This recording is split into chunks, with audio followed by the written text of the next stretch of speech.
कौटुंबिक वादातून पतीने पत्नीस मारहाण करत तिचा गळा दाबून खून केल्याप्रकरणी गणेश शंकर उबाळे वय वर्ष 40 याला लक्ष्मीपुरी पोलिसांनी सोमवारी रात्री अटक केली। त्याच्यावर पत्नी स्वाती गणेश उबाळे वय वर्ष 34 हिच्या खुनाचा गुन्हा नोंद करण्यात आलाय।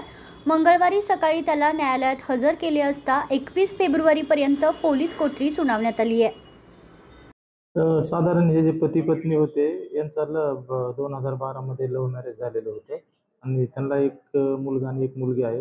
शनिवार पेठेतच राहतात ते। त्यांच्यात एक वाद होत होते आणि ते वादात अनेक वेळा ते वाद त्यांनी मिटवण्याचा प्रयत्न देखील केलेला होता।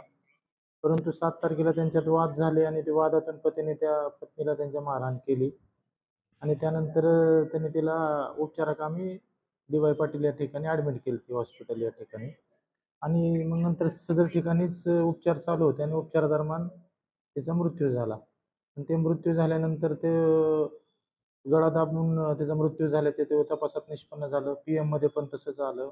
आम्ही त्या जी महिला होती तिच्या भावाच्या तक्रारीने गुन्हा नोंद केला आणि सदर गुन्ह्यात त्या आरोपीला अटक करण्यात आलेली आहे। गणेश उबाळे म्हणून आहे।